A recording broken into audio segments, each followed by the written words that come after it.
Hello everyone. For those of you who managed to join the conference over the weekend, welcome back. And for those of you whose first session it is of the conference, then welcome, and we really hope you enjoy this session. The panel is called Common Decency, and we'll look at inequalities across the UK, many of which we know have been exacerbated by the current crisis. I'm Melantha, I'm Head of Communications and Media at Community Trade Union. We're a union that is looking to shape the future world of work and represents workers in every sector of the UK economy, from steel workers right the way through to the self-employed. You can find out more about us and the work that we do on our website over at community-tu for tradeunion.org. So today's session will work like this. We'll hear from each of our panelists with opening remarks of about 5 minutes before moving on to questions. Please do pop any questions you have throughout the session into the Q&A box on your screen, and we'll try to get through as many as possible. We've got lots of time for questions and want to cover what you're interested in. So please do pop any questions over on there. We'll start with Karen's opening remarks. Karen is Policy Officer for Scotland at the Association of British Credit Unions. Thank you. Hopefully you can hear me and my sound is all good. Is that good? Yes. Okay. Firstly, thanks for having me along today and for inviting me to participate in this panel. We've had a long history of doing things with the Co-operative Party. I know I was at your conference in person in Glasgow last year, and it was a really good session that we had. Just to say as well, the last time I spoke at one of these events, I failed to plug my laptop in, and then my battery died some 30 seconds in. So rest assured, I've plugged my laptop in today, and so we should be good to go. As you say, I work for the Association of British Credit Unions. We are a trade association working with most credit unions throughout Great Britain. We don't work in Northern Ireland at the moment. I mean, whenever I come to these COP events, I suspect I'm sort of preaching to the converted. I know that we've had a huge amount of support from politicians, but also just the movement in general. So I suspect you probably know quite a bit about credit unions, but just to give you a wee bit of an overview, the movement in the UK started in 1958 when a bunch of Trans World Airlines employees got together and decided to have a club. They had 137 members in that first year. They paid out 69 loans, and you could get 3.75 in interest in your savings in that first year back in the 50s. Obviously, the movement is very different to that nowadays. In the UK, we have 429 credit unions currently. They have 1.9 million members and 3.8 billion in assets. And as you probably know, they're effectively financial cooperatives. They give out ethical savings and loans. They kind of started as to what, in line with the sort of concept of this panel today, which is common decency. There was a number of different ways. Some of it was, employees in workplaces getting together and having kind of savings clubs. Here in Glasgow, where I am today, it kind of came about because a lot of people in the communities were concerned about the impact of loan sharks and wanting to know what they could do about it. And clearly things are very different nowadays, but that same philosophy and those same ethics very much apply in the sector. So I thought I would just maybe run through a wee bit about the past maybe 6 or so months in the movement and where we're at and what's kind of been happening. Clearly, like everyone, we've seen a huge adjustment, I guess. Those first few weeks were certainly very challenging from us. I would say that the creative and the innovative sort of thinking that created the movement in the first place very much sort of kicked in probably week 1 of lockdown. And our members were coming up with new ways to serve their members. They weren't at that point, and to some extent currently still, we are not sure about what the future looks like for us. We're very optimistic, but nevertheless, there's a huge amount of uncertainty for credit unions and for credit union members. One thing that the movement is determined to do is to continue to serve its members as best it can and meet their needs, whatever the needs are, which are changing almost every week, it feels like. So just to pull out a few examples, what we found happened in the first few weeks. One of our big members here in Glasgow, the NHS Credit Union, it works with NHS trusts throughout Scotland and the north of England. They decided to change their opening hours because lots of their staff are NHS staff, obviously. They could no longer speak to them within the normal operating hours. So they decided that they were going to adjust the hours their staff are working so they could continue to speak to people who were working long hours in hospitals about what their financial needs were. We've seen some credit unions launch products that were specifically aimed at those who were on furlough. in financial services, and generally the concept of furlough had never existed up until March. We didn't even know what that word meant. Clearly, in terms of things like affordability assessments, we didn't know what it meant, but instantly our members were onto it thinking, those people who are on furlough, who, you know, they'll still need the same school uniforms and so on that they needed before. So they looked at designing products that were specifically for that. They kind of took in the risk, but also looked to serve the members as best they could.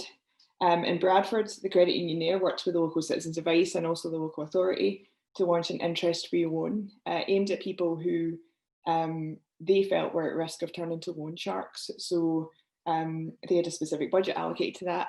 They did some promotion in the local area. They found that within 24 hours, the loans had been, the budget was completely used up. Of the people that they issued it to, about 96% had no prior relationship with a credit union. So this time, you know, a huge amount of uncertainty, but certainly we're sort of bringing new people in and looking to serve existing members as much as we were before. I would say we're not without uncertainty here in the credit union sector, as everyone is at the moment.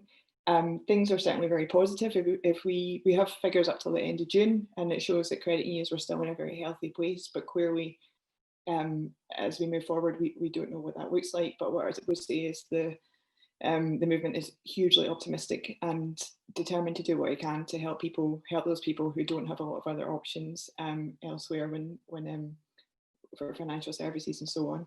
One wee thing I would just say, since this is a political conference, and I'm not sure if any of your colleagues in any parliament or government or whatever are joining us, but when I joined this conference last year, we set out a number of our asks for the UK Parliament.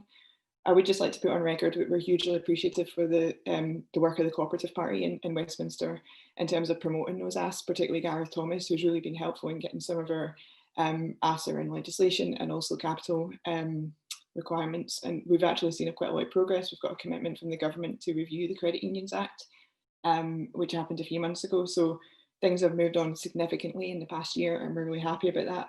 We have been slightly disappointed at some of the, which is not a new thing, but some of the way that some of the sweeping new regulations have come in that apply to the credit union sector that maybe are more aimed at commercial financial services. So just to give an example, a few weeks ago, the FCA published new guidance on bank branch closures. That also applies to credit unions. It makes this situation quite challenging for us in terms of if a credit union is forced to close down because, you know, they've got a wee unit in a local shopping centre, for example, and that's been closed because of the restrictions. So, you know, I would say the credit union sector is not closing a lot of branches. It's certainly not doing it for commercial reasons or anything like that, which is what we're kind of seeing in the bank branch sector. So I hope that the cooperative movement will continue to support us in some of those priorities moving forward. And happy to take any questions. Excellent. Thank you so much for that, Karen. And it's really brilliant to hear about the work that credit unions are doing, especially because there's so many people out there now who've been made even more vulnerable or maybe weren't vulnerable to start with to financial insecurity throughout this period. So it's really brilliant to hear what credit unions are doing, especially their work to kind of respond to the current crisis and try and reach as many people as possible. So thank you so much for sharing. I'm sure we'll have lots of questions about that. Next up, we're going to hear from Kirsten Sullivan, who is a Labour councillor in West Lothian and deputy leader of the council, where she's been doing some really excellent work around food insecurity and poverty. I'll let you hear more from her. Thank you very much, and thank you to the organisers for inviting me to speak today. I'm quite excited. It's my first Co-op Party conference, so thanks again. I've spoken about this quite a lot recently at different Co-op events. So just a very brief background. As you said, I'm a councillor in West Lothian. We have a minority Labour administration there, and that's important because it's not easy to get your work through at times. However, I wear quite a few different hats at the council. So, for example, I am executive councillor for voluntary organisations. I'm also chair of the Community Planning Partnership Board. And those roles really allowed me to see the same themes emerging time after time. So themes of poverty, of inequality, waste at times.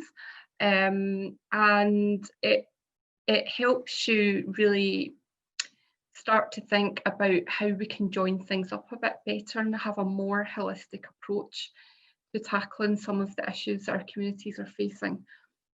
So for me, having a knowledge of some of the food projects that were out there, not just in terms of tackling inequality, but the food growing projects in our communities, the allotments, things like that. We have to have a food growing strategy in place. Also looking at our environmental work and the amount of food that goes into waste. All of these things start to build a picture for you, and when you're presented with the facts around waste in one hand and the community's needs in another hand, you think there's something wrong and there's something we really have to do here. There are 1 in 3 kids in my own council ward that live in poverty, and for me that is a real driving factor to deliver change. So the food work I got involved in was really against that background, and then becoming aware of the Co-operative Food Justice campaign. Now for me that was an excellent blueprint that really allowed me to see how we can tackle some of the issues that we talked about there. We don't have the levers at a local level to tackle the underlying causes of hunger, which are really around poverty, so around decreasing income levels, insecure work, benefit cuts, austerity, the rising cost of living for many people, particularly when it comes to the cost of rent, private rentals in particular. So we can't do much about those, but for me it was really important to focus on what we can do and what we can do in a collaborative way. So we have very strong relationships with the third sector in West Lothian, and it was clear to me that there was a collective will to address this problem. So the first thing I did was look at how I could draft a motion to council to get things moving, and I used the principles set out in the Co-op's Food Justice campaign to do that, and that was passed at our full council. The next step was really to try and understand what the existing problem was and where in terms of geography and the people who were affected. And that work had largely already been done through our work on our anti-poverty strategy. So following on from there was, given we know where the problem is, who it rests with, what provision is out there to help people. So there was a mapping exercise done to look at all the food projects that are out there in West Lothian and what happens when, what day of the week, who's aimed at. And an interactive map was developed and published online, so people who were really struggling to access food for whatever reason could go online and see where they would be able to access food on any given day of the week. And I think that was quite an important thing to do. Thereafter, we organised a Food with Dignity conference, and that took place in March the 12th. And we invited local community organisations and businesses as well, and public bodies to come along and hear more about the challenges within West Lothian, but also to help come up with solutions and to really come forward as willing participants in a food network, which we wanted to set up. And we also asked people there if they could make a pledge on behalf of their organisation as to what they would do to tackle barriers to accessing food. At that conference, I was also able to announce £150,000 of funding towards local food projects, including funding a coordinator for the food network. Now, bearing in mind that that was in March this year, in the middle of March, we went into lockdown, I think like 10 or 12 days later, something like that. So as soon as that announcement was made at the conference, applications came in immediately. And I think within just a few weeks, by the start of April, we had a food coordinator for the food network in place. And we also had a whole host of organisations that came forward wanting to be part of that.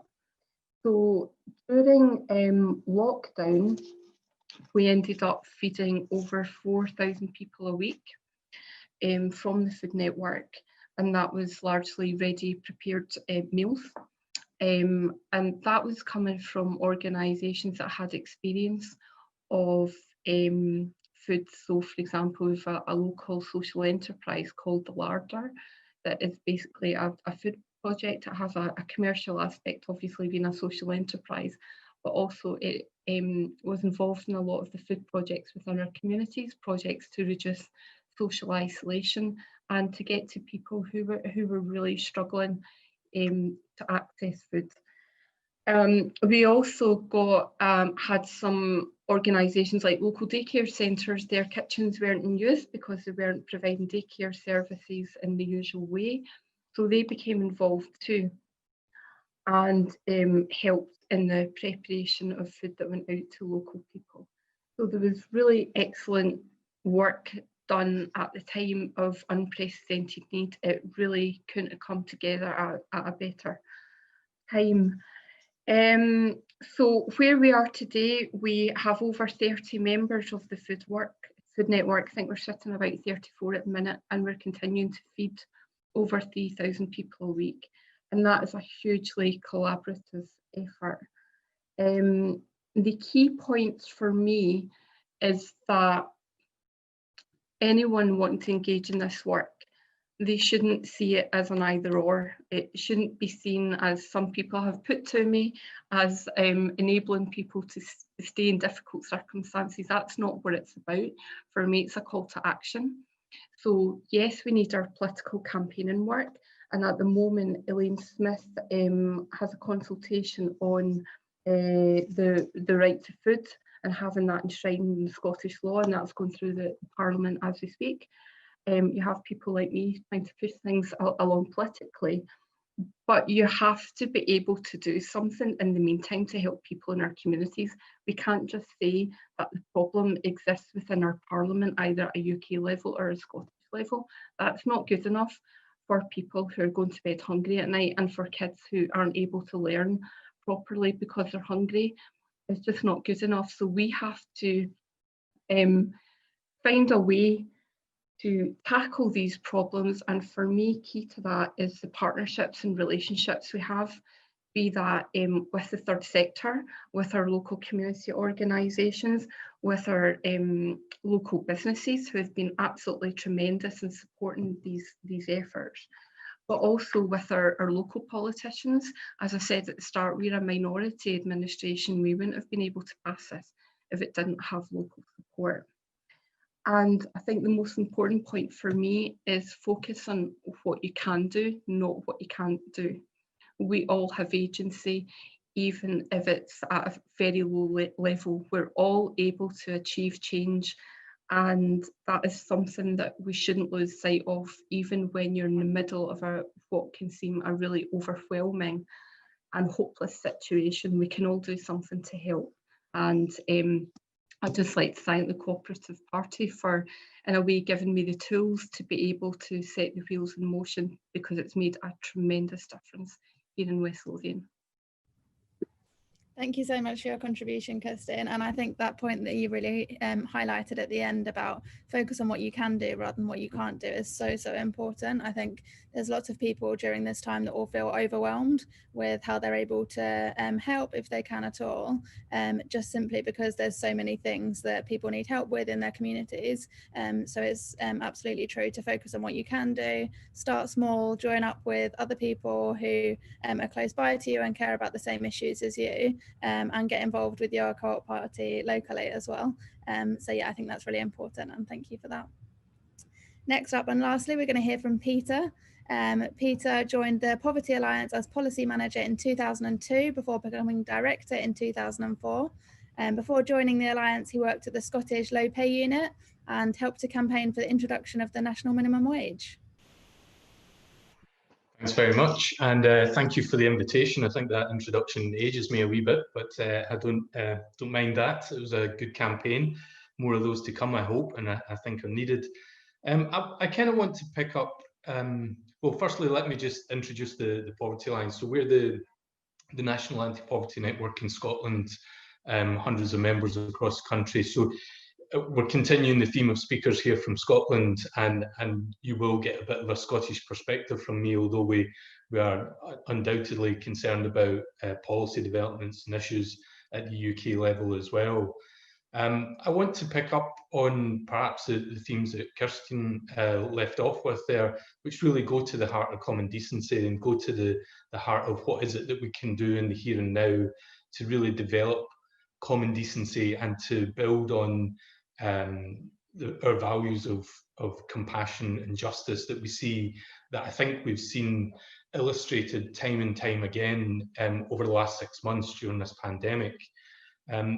I'm particularly pleased to be speaking to you today because this is the first day of Challenge Poverty Week in England and Wales and in London. So we had Challenge Poverty Week in Scotland last week. But it's starting off in England and Wales for the first time this year, this week. And I would encourage you to check out the Challenge Poverty hashtag to find out what's going on locally.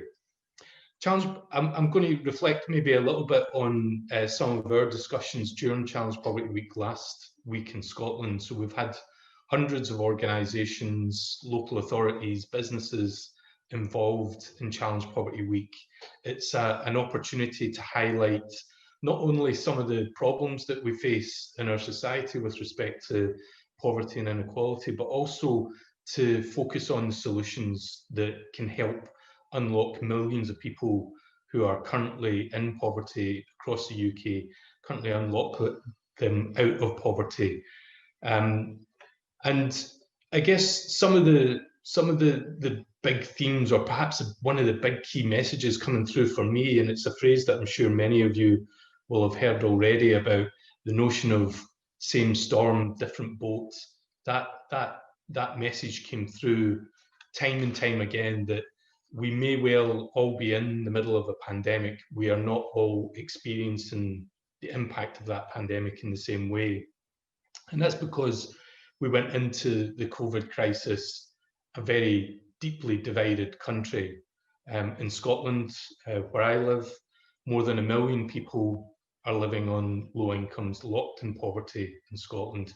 More than 230,000 children in Scotland are living on a low income, living in a household in poverty.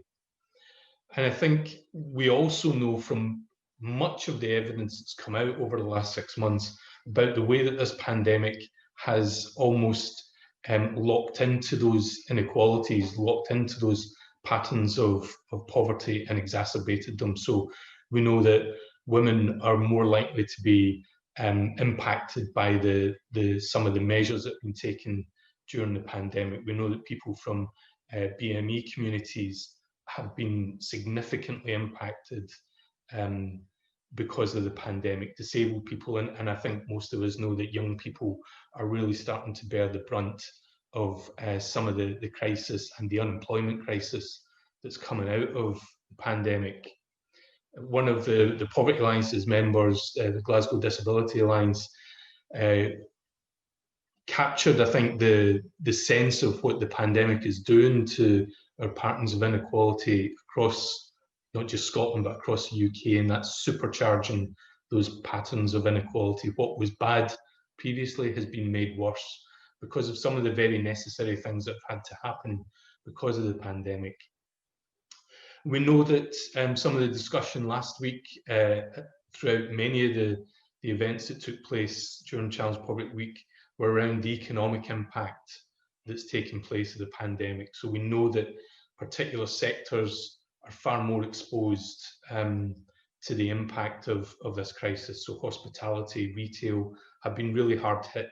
And again, to go back to that phrase of supercharging existing inequalities, these are areas that we know where many workers were already in precarious positions due to low pay, due to irregular or insufficient hours. So we know that some of those workers who have seen their jobs furloughed, who may well be back, who face a very uncertain future because of the reimposition of more restrictions and the restrictions that we expect to be announced today, are in a very difficult position. And we know that the impact of this virus has not just, and the measures to control it have not just impacted on jobs and impacted on the economy. We've seen throughout the last week in our discussions concerns repeatedly mentioned around mental health, about the coming crisis that we face in terms of the support that people will need, partly due to the unemployment crisis, but also due to the very nature of the social isolation and the very isolating impact that our measures have had to take. So really a big focus in a lot of our work around those mental health impacts. And it was really good to hear Karen talk about the work of credit unions, because one of the other areas that we know is going to be extremely problematic, really starting from now, but certainly up until the beginning of the next financial year, are problems around debt and over-indebtedness, as some of the measures are start to be relaxed around repayments. We are expecting more people to face really significant challenges in trying to manage debt. Again, another issue that came up. And one that I think, again, goes to questions of common decency is around stigma, and the stigma that's still associated with living on a low income.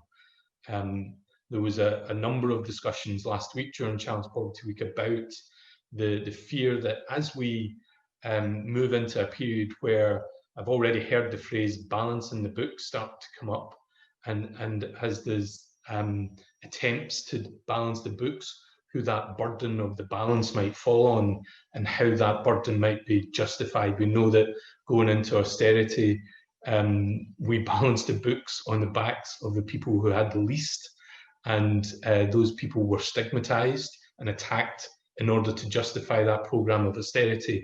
And I think there is a real fear, despite the real sense of community, I think, and solidarity that we've seen over recent months. There's a real fear that we'll see a return to some form of scapegoating and stigmatizing, particularly people on low incomes. So those were some of the big challenges that we talked about last week during Challenge Poverty Week, but we also had a real significant focus on solutions, and I guess that's where I would like to leave us, that we need to focus on some of those solutions, on how we start to turn the tide on poverty. And even in the midst of this real crisis, there are still opportunities, I think, for us to do that, both at the national level, but also at the local level. So just a couple of areas I'd like to finish focusing on. Around social security, I think you wouldn't be surprised that someone from the Poverty Alliance would say that incomes are absolutely essential to help lift people out of poverty. There's a lot of other things that we need to do, but I think giving people access to an adequate income is absolutely fundamental. And there are things that all of us, I think, in the Co-op Party, I know will be behind us, things that we need to do to secure better incomes right now. One of those things is retaining the increase in universal credit that was made at the start of this crisis. If that lifeline is withdrawn, then in April next year, families can expect to lose over £1,000 a year. That would be devastating. That would return unemployment benefits to levels in terms of real terms to around about 1990. We need to really be focused and ensure that uplift in universal credit, modest though it was, is retained. It's really important. We need to redouble our efforts on things like ending the 5-week wait for universal credit. As we know, more people are going to become unemployed. We need to ensure that our benefit system is really fit for purpose to support those people who are going to become unemployed. I think the other thing that came out of many of our discussions about how we go about tackling poverty now was, I think there's a change in perhaps an opportunity to change the perception of the role of the state. We've seen the real benefits of state intervention over the last 6 months, things that only the state acting at the national level could do to support millions of jobs over the last 6 months. we need to take the lessons from that forward. So when we're coming out of this crisis, we need to have the state do more, not only to intervene to protect jobs, but I think create jobs. So creating green jobs, creating jobs in the care economy, and investment in social housing. Those are all the things that we're going to need coming out of this crisis. And the final thing I think I'd like to finish on is the real importance of place and communities that comes out of this crisis, and the lessons that that has for us as well. Civil society organisations, as Kirsten has mentioned, have been absolutely the forefront of the response to this crisis, very viscerally at the hard edge of people who need food delivered, those kinds of efforts, who need medicines delivered, who need some kind of support to lessen that social isolation. We need to take lessons from that as well. And I think, again, the Co-op Party is well placed to take on those lessons and to think about how they can be expanded into policy in the future.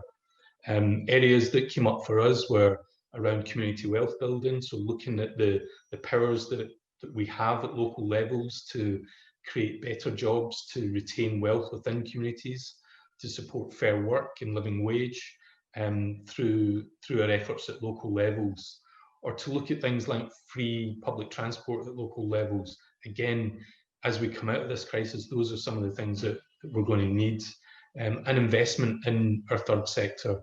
I know that throughout the UK, and particularly in England and Wales, funding and support for the third sector has been diminished significantly over the last 10 years. If we want to have the kind of communities that create common decency, then we need to invest in those grassroots organisations to enable them to bring about a change in the way that our communities work together. I'll leave it there. Thanks very much. Thank you, Peter. That was really interesting, especially your phrase supercharged inequality. I think that's absolutely right, and is exactly what this crisis has done. And just picking up on your point about the government don't just need to be maintaining those jobs that we've already got, but about creating jobs as well. I think that's so important. And something else from our perspective as a trade union that really feeds into that is actually about reskilling workers as well. So the government really need to take an onus responsibility for reskilling the workforce, making sure that they've either got the skills to do a different job in the same field or a different job in a completely new field as well. That's going to be really important as we look to the future. So we're now going to move on to some questions. We've had lots through, so thank you everybody. The first one is from Sam. Sam says, I'm a primary school teacher and increasingly we have to give families food bank referrals and uniform and so on. How can we work together more, e.g. credit unions, food councils, schools, charities, to create something joined up and impactful? Kirsten, do you want to take this first?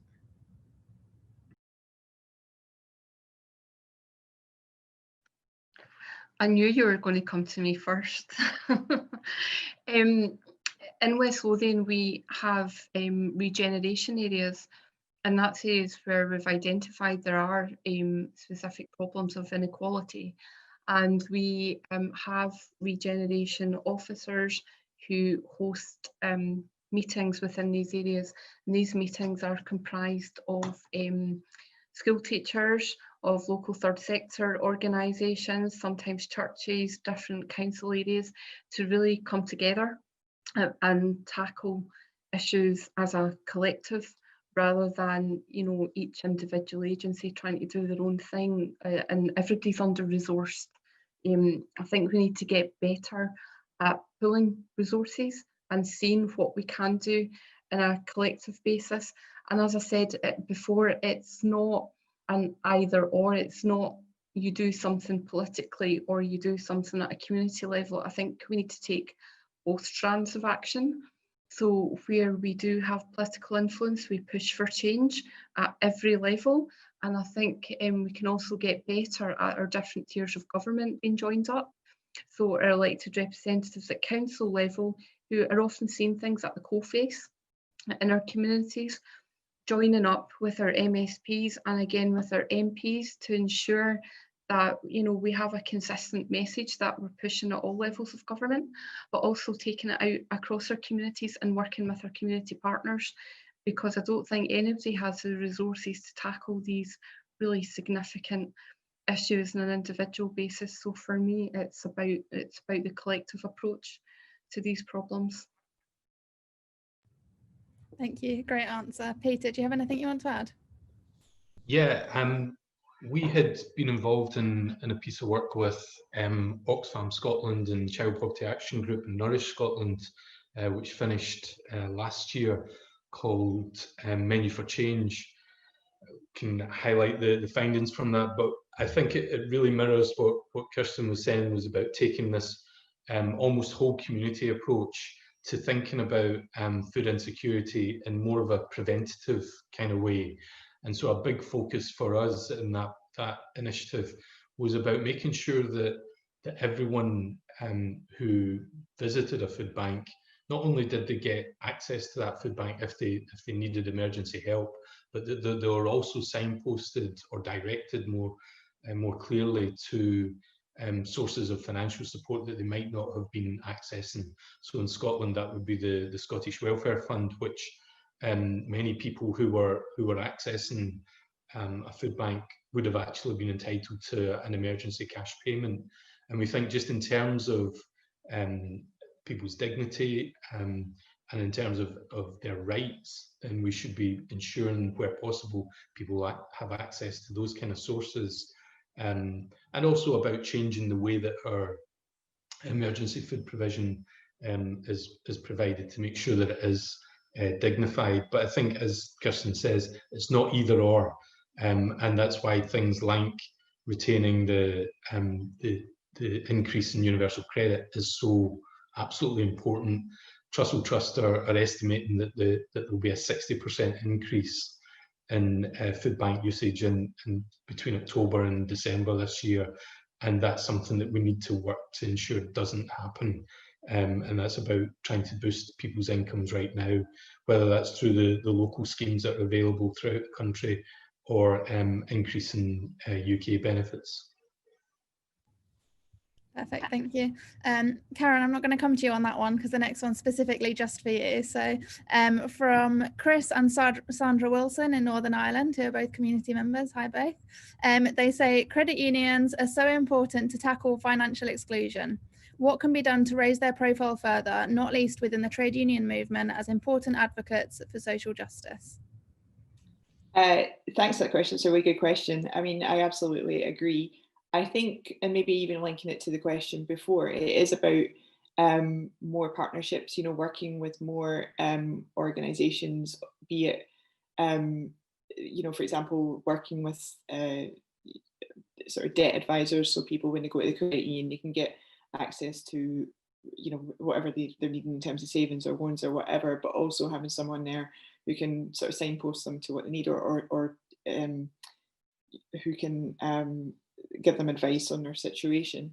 Other ways, I mean, one big priority for us over the last couple of years, and indeed, as I touched on in my comments, it really goes back to the origins of the sector, is around working with employers. And a lot of credit unions do this. In fact, some of our largest credit unions kind of came out of those little savings clubs that were formed sort of 50 years ago in big employers. I mean, a huge number of employers have a credit union, not just the traditional ones either. You know, obviously the quite unionised employers tend to, but increasingly we're seeing different kinds of organisations are keen to work with a credit union to make sure that their employees can access savings and loans through their payroll. So I think it's sort of linking it to the question before, it's very much probably on us and as many people as we can work with to work out, you know, who can we partner with that will sort of raise awareness and raise the level of service to more people through the whatever organisations that they're in touch with. Perfect, thanks for that, Karen. And yeah, absolutely, from a trade union perspective as well, I think we need to do more to highlight the work of credit unions. At Community, we partner with a credit union already, and when people call up our service centre, if they're struggling financially, then we make sure we let them know about it.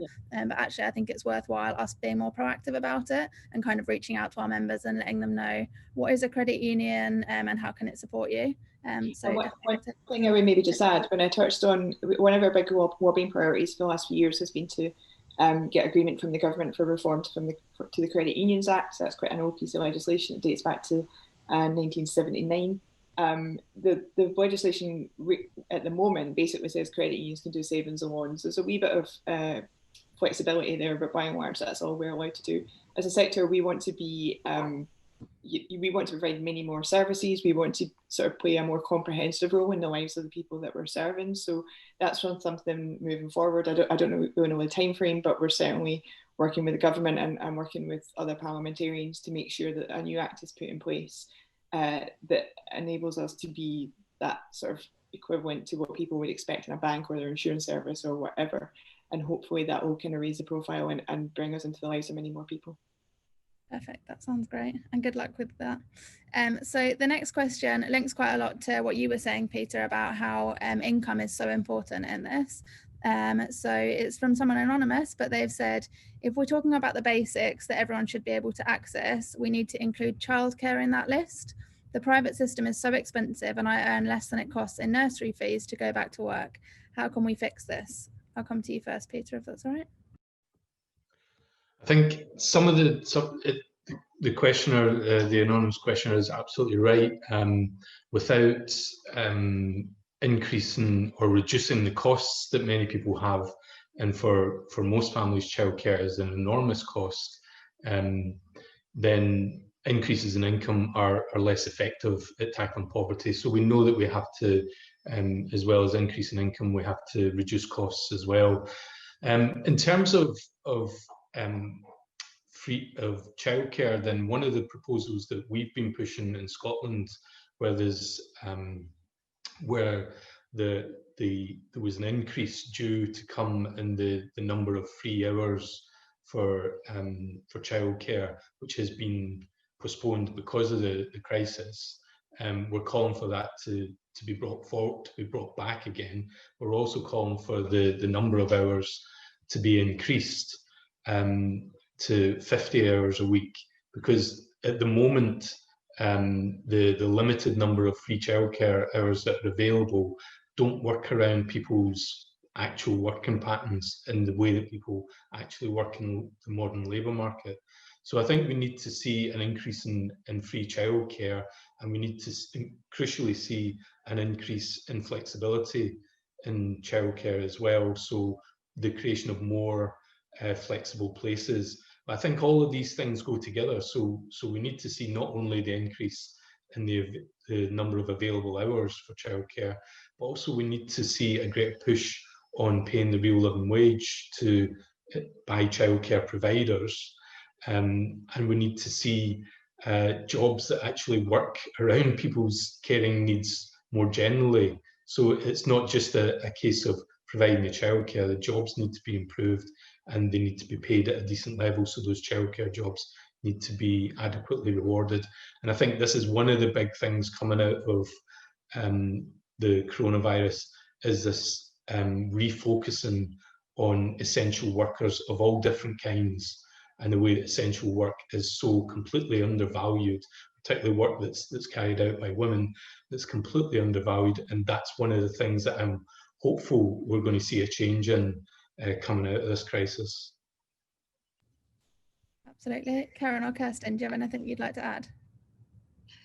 Yeah, I would like to just add to that. I completely agree with what Peter said there. It is about increasing the money people have in their pockets, because if you don't increase that, then they're never going to move away from the financial challenges they face. So that is about having better paid jobs, about people having the skills in order to go into those jobs. To some extent, it's about keeping jobs local as well. And so, for example, West Lothian Council has now set a target through its new economic strategy of trying to source 40% of contracts locally. I think this is really important to keep money in your local economy, and I know that Bill Cullinane in North Ayrshire has been doing a lot of work in this, in the community wealth building initiative. I think we obviously should always be looking at the benefits that people in receipt of. We know that a huge number go unclaimed every year, so we need to make sure that people get everything that they are entitled to. make sure, as I said, that we have the training in place, they have access to better paid jobs, they have people coming out of education, have a clear route map to a positive destination. And that for me starts at an early, very, very early stage, and giving people the aspiration. There'll be lots of people who have been locked into cycles of poverty for generations, and they need to know that there is a way out, that they have other options. And we need to be very clear in our messaging and get kids at a very early age. But the other thing I'm going to pick up on is the fact that this pandemic has given us a real opportunity to change people's working patterns. Years ago, I used to work in a financial services company that kept in the area of business change that I worked in. It was frowned upon if you were in work after 8:30 and if you left before the back 5. You know, it was very difficult for people, especially women, to get part-time hours, to get compressed hours. This pandemic has thrown all the excuses out the window. People can work differently, and they should be able to work differently in a way that supports a much better work-life balance. So I completely take on board the childcare issues. I've got 3 primary age children myself. It has been very challenging, but I think it's about more than just providing a specific number of nursery hours. It's about changing our working patterns. It's about having access to better jobs. And really, again, coming back to this whole thing of doing things differently going forward. Yeah, that's absolutely true, and something that we've really noticed at Community as well, the amount of people that are looking to change their working styles, or in fact have been wanting to change it for quite a while, and this pandemic has really provided them with the opportunity to be able to have that conversation with their employers, because like you say, there's no excuse now for everybody who's been able to work from home throughout the pandemic. Then really they should be able to have flexible working arrangements going forwards. So we've created guidance for people who are looking to move to flexible working. That's available on our website for anybody who wants to access it, and it basically talks you through how to make a flexible working request to your employer, and some other tips and tricks as well. So do look that up if you're thinking about making a flexible working request as well. So we'll move on to the next question. So I think this is a really interesting one actually for all of the panelists. It's from Nick, and he says, is it time we replaced outmoded post-industrial service-based economics with a non-fiscal model of universal basic income, which may be topped up with additional income based on your contribution to the wider Commonwealth? Who wants to start? Should we start with you, Peter? Sure. Basic income is a really interesting idea. The Poverty Alliance's position on it at the moment is that we've discussed it with our members, and our members, I would say, have mixed views. We have some of our members who are really supportive and others who are less so. And I guess Nick is pointing to some of the fears that some of the Poverty Alliance's members have, and that's from disabled people who see the potential for some of the gains that they've managed to secure, really hard-fought gains that they managed to secure through the social security system being lost with a universal basic income. There are some real challenges with the universal basic income if it's intended to address poverty.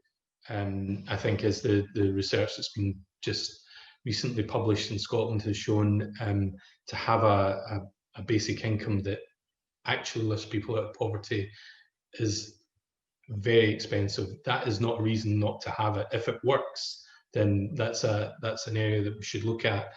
What we've been promoting is the idea of a guaranteed minimum income, and looking at how do we increase the benefits that are available to people and ensure that they're adequate, ensure that we set benefit levels in accordance to an adequacy measure. That's something that's very achievable. Would similarly be expensive, but we should be seeing those kind of payments as investments in people, much as I guess we would see a universal basic income. But to take a universal basic income, and I think the other area for exploration and ideas coming out of this crisis would be around universal basic services as well. What are all the things that we all need that ties together that ought to be provided as of right as a citizen or as someone who lives in this country? I think that merging of a minimum income guarantee and universal basic services, I think, is something that we could really build a lot of support around. Perfect, thank you. I think it's such an interesting question. This has been going around for a long time now. People have been proposing this, and so it's really interesting to hear different people's perspectives, and also the evidence that you've got kind of to back it up as well is really interesting. Karen or Kirsten, do you want to add anything to this? Are you good? Okay, Karen, we've got a question specifically for you next. I think you've kind of covered it in your answers already, but it would be interesting to see if you can expand on it.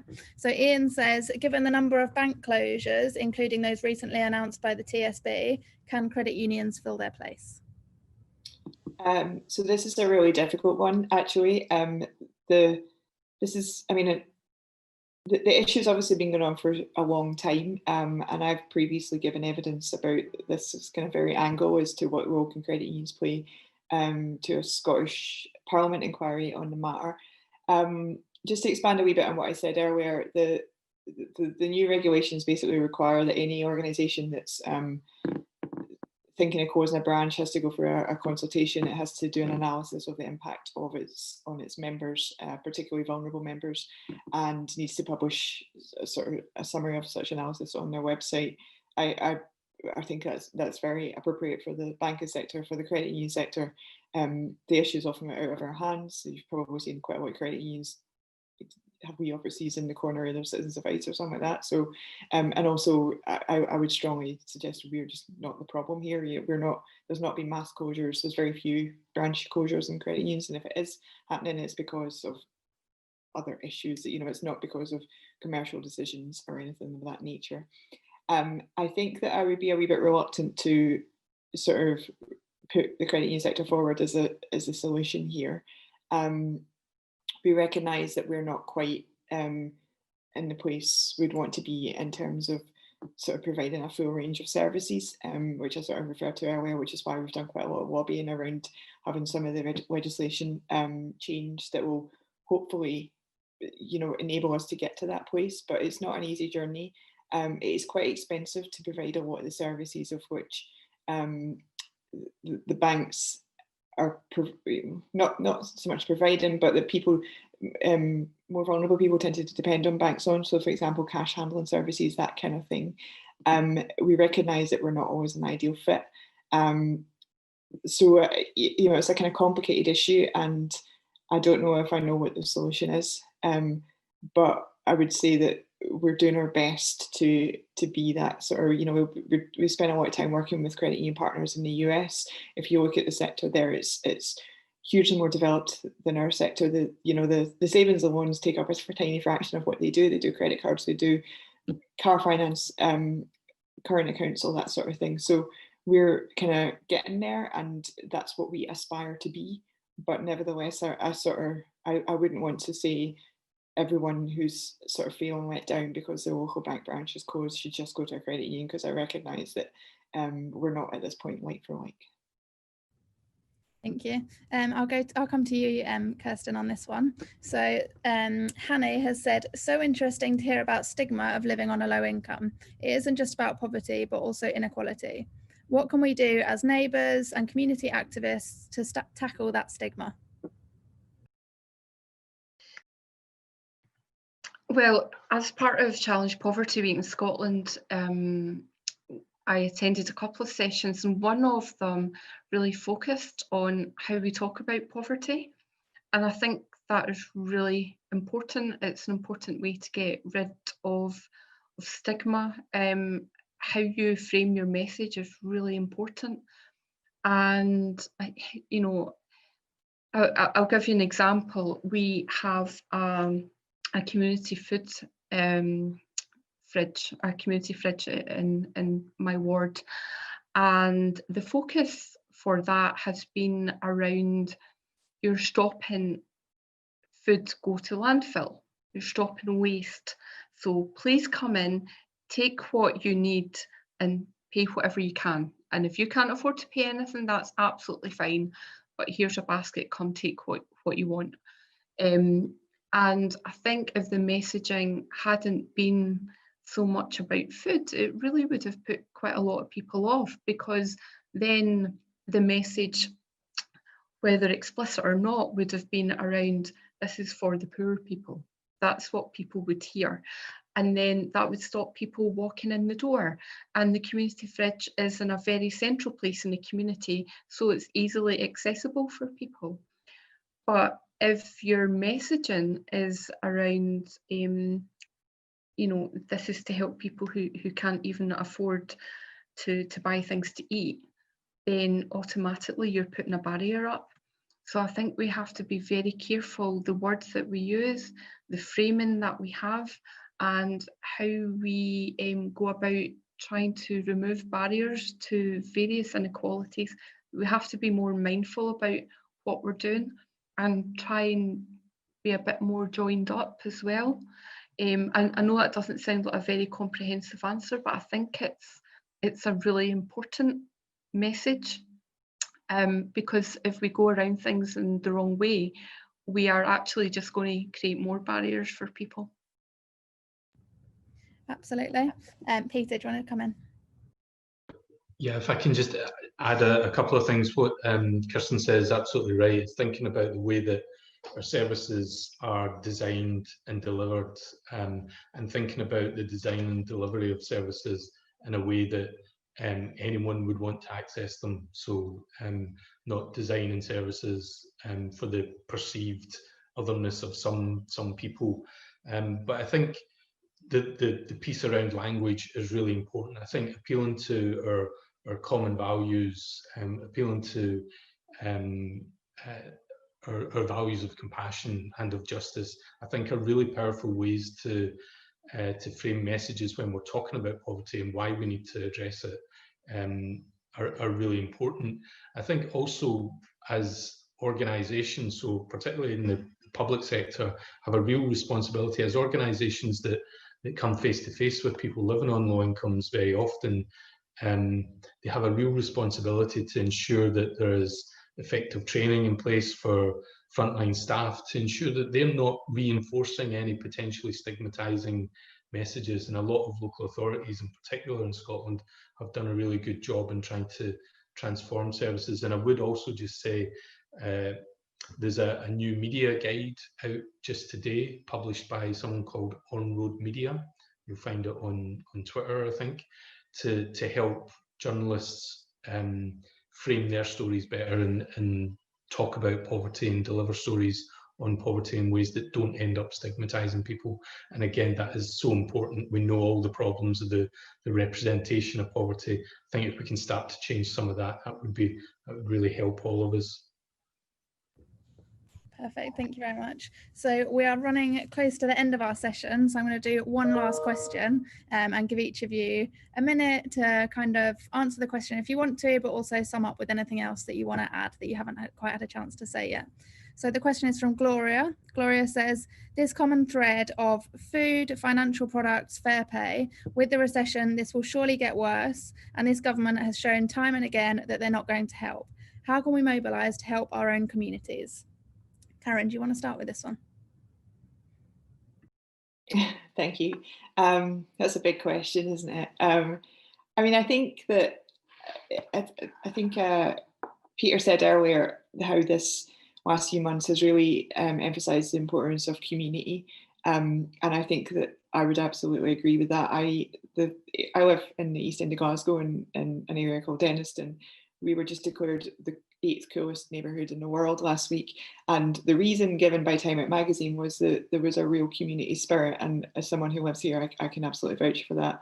And I think that that kind of idea of different organisations, be they working around access to food or financial services or debt advice or whatever, I think that working together and sort of working locally is even more important. But also it feels like there's been a bit of a kind of wake up, partly just because of the dependence on our local communities, but also, as Kirsten said, I think how we live our lives have changed. We'll be in our communities a lot more than we were. We're not all commuting into a kind of city centre office every day. So I think that how we see these things as individuals will change. And I think for those of us who are working in organisations where we're seeking to, improve individuals and communities' lives, we all need to adapt as to how we think about that and work together more and sort of emphasise the local.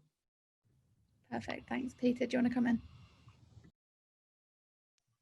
Yeah, I think, I mean, it's a perfect answer to follow on from. I think the answers and how we build that community response are there from what we've done over the last 6 months. But I think whilst folks who are attending this conference and all of the panel want to see social change and want to see progressive social change, I think we need to also understand that there is also a real countervailing pressure to go back to normal.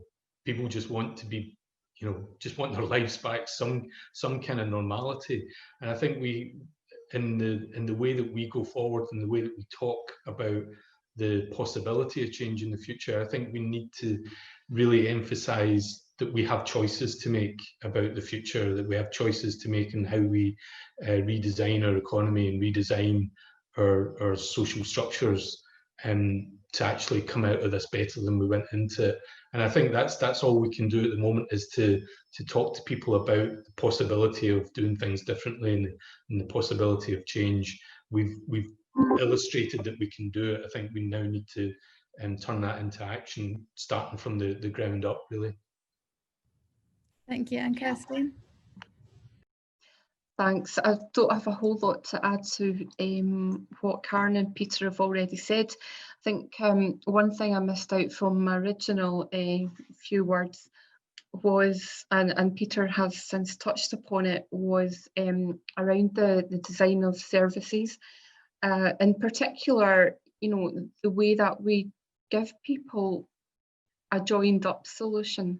So we're not just saying to them, right, if you go here on a Tuesday night, you'll be able to get a meal for you and your family, but also saying, actually, if you go here, yeah, we'll get you food, but can I just ask, what benefits are you in receipt of at the minute?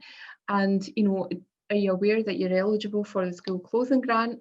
Having a more joined up approach to things. And something that came out of our Food with Dignity conference very strongly was the need to co-locate services as much as possible, so that people aren't being passed about from pillar to post when it's probably already cost them £1 or £2 in bus fare to get to one place, and that was money they could ill afford in the first place.